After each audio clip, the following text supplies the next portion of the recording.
a Negro boy in the South. We say black now. All right, black. I know all what right, you're talking about. all right. Is it not the same thing? What?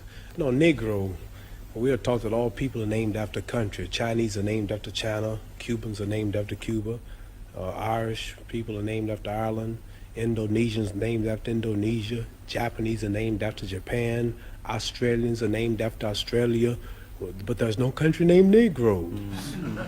All right, then let me... You understand? I understand. You're not as dumb as you look. Let me rephrase. Do I look that dumb? No, it's okay. What I really mean is, did you... History of ourselves, the history of our true religion, our nationality, our names. See, we don't have our names, you know. I notice how proud you all are, proud of your names. See, Chinese have names like Chang Chong, Lu Qian. This is Islamic teachings. Russians have names like Kosygin or Khrushchev. You have names like O'Connor or Grady or Kennedy. And Africans have names like Lumumba, Nkrumah. And Jews got names like Weinstein and Goldberg. And Italians got names like Dundee and Benvenuti and Marciano. But we have names like Grady and Clay and Hawkins and Smith and Jones and Johnson, but we are black. These are the slave names. Yeah, this when I heard this, I knew it was the truth. It's history. So Muhammad Ali is a beautiful black name of our ancestors. So when I heard this, I just had to walk out of the church and Christianity because they never taught us our true knowledge. Then they told me how we were brainwashed in America. We see Jesus, he's white with blonde hair and blue eyes. We see the Lord's Supper, all white people. We see the angels in heaven, all white people. Woman, Miss World, a white woman. Even Tarzan, the king of the jungles in Africa, he was white. He said,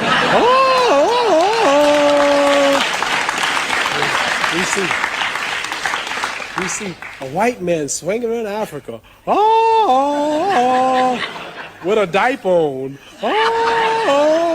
He beats up all Africans and breaks the lion's jaw. And then the Africans been in Africa for centuries. But he can't yet talk to the animals. But Tarzan, all of a sudden, some goat raised him up and he can talk to the animals. So I'm just showing you how the black man in America has been whitewashed his mind. And then we look at the good cowboys. They rode the white horses and the president lived in a White House. They got TV commercials, White House cigars, white swan soap, King white soap, white cloud tissue paper, white rain hair rinse, white tornado flow wax, white plus toothpaste. The president lived in a White House, and the angel food cake was the white cake, but the devil food cake was the chocolate cake. Everything good was white. And when I heard this, I said, boy, this is the truth. So our religion teaches us the knowledge of ourselves, the knowledge of our culture, the knowledge of our history, makes us want to be with our own, marry our own, live with our own, clean up ourselves, do for self, quit forcing ourselves in white neighborhoods, but clean our own neighborhoods, makes us proud, makes us identify with our own brothers throughout the world. And after I heard this, being an intelligent man, then like I'm not only a winner in boxing or my stand on the draft, I'm a winner also in the movement that I follow for my people. And the only leader is Elijah Muhammad, who we believe was taught by Allah, God himself, to teach the so-called American Negroes the truth that's been hidden from them for 400 years, which will free them. Has said something which perhaps a lot of us white people have misunderstood. Perhaps you can explain it to me. He said that white men are devils. Yes. What does he mean by that? He means just what he said, the deeds and the works of the man. He says the American devils. The lynching, the killing, cutting the black people's private out, sticking it in the mouth is what they did to us. Got a book called 100 Years of Lynching written by white men. Taking black women who was 4 months pregnant, they took us for years and hung us up with the feet and stuck a dagger in the stomach and ripped it and pulled the unborn baby out just to put fear in other slaves. They tied up black people to horses and 2 horses and pulled his arms out and pulled his legs out. Lemonade trains with white children and white people of America used to come and watch them tie up 10 or 15 black men and pour gasoline on them and burn them, watch them burn alive. They took us and hung us up with trees and shot us with bullets. They took and cut a hand off and gave it to the little boy and they took the leg off. And this is worse than the devil. All right, but... see, the devil, the preacher in the church taught us that the devil was up under the ground. Right.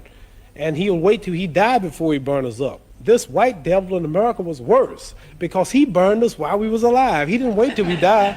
So what I'm trying to say is the deeds and the works. And I think this, if Elijah Muhammad can stand in America for 42 years before my little black self was born and say that the American white man is the devil, then the white man should get up and say you are a lie and carry him to court and say we are not the devil. Not one American, not one government official, one mayor, one senator, none of them will stand up and say that they are not devils and this man is lying. So what am I to do? Right. I believe it. Do you believe that every white man is a devil? I mean, Angelo Dundee, Harold Conrad? Angelo Dundee's Italian. He's got a lot of black blood in him. Harold Conrad's Jew. So there are exceptions. There are exceptions. No, listen. What I'm saying to you is this. I'm saying that Elijah Muhammad, our leader, teaches us this. And I believe everything he say. So it's not for me to prove that. You must remember, you have not lynched me. It wasn't the Germans that did this to us. It wasn't the white Canadians who's right on our border. He put emphasis on the American devils. He's missioned to America by God to preach the truth. So what I'm saying, let's say we got one white fellow in America who has proved that he means right. Let's say we got another one. White people have died in demonstrations for black people. Now, here's the position I'm in. Here's 10,000 whites coming to kill me. And in those 10,000, or let's say here's 10,000 rattlesnakes coming to bite me. And in those 10,000, there was 1,000 that didn't mean no harm. And I knew there was a good 1,000 snakes out there, but they all look alike. Now, what should I do?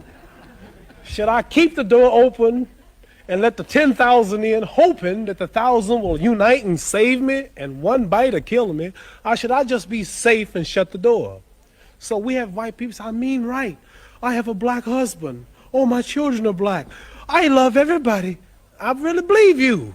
But I'm sorry, man, there's 10 more thousand behind you that don't feel that way. I'm just sorry, but what am I going to do?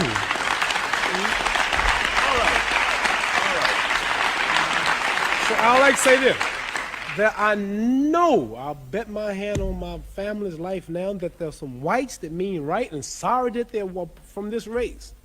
But there's so few until it don't really matter, until I can't forget all the lynching, all the depriving, all the murder, everything that's been happened, because they're two that mean right. Right, but don't See, when America dropped bombs on Vietnam, she drops them. Okay. Babies, boys, when she dropped the bomb on Japan, she dropped it. They don't say some innocent, they just said war. So when a person in Belfast leave a bomb, they don't say, well, there's a kid that's innocent in here. There's an old lady, she's blind. They just, boom, throw the bomb. So what I'm saying, not because they do, we have a problem. It's black and white. And maybe there's a few voices, I mean right. But there's so many that don't. So we have to look at the problem as a whole. I want to get that plain. I know there are whites that mean right. Okay. You yourself have some little white blood in you. Yeah, what are you saying? You feel totally Negro, or do you feel black? Yeah. Well, nobody is really totally. Like Chinese are yellow, they say, but they're not really yellow. They say you white. Well, give me something white. You don't look white. Here's white. See, this is white. You're not white. You kind of pinkish. Something. You're not white. See, that's white. Right. So I'm not black, but I'm considered black. But as far as the blood is concerned, some people say you talk so bad about us in America. You have white blood in you. How did I get white blood in me? Well, you know. Way back 100 and something years ago, the old slave master's wife used to get tired. And he would sneak back in old Granny's shack. And old Granny had big hips, and she was pretty and had a big breasts and big legs, and she was strong. She worked all day to clean up the white lady's house, raise the white lady's babies, and the old white lady was tired and weak, and old black slave was back there all strong, and he would slip back at night and close the door, and you know what he would do? I can guess. You can guess what he would do. And then here come me, half black. See?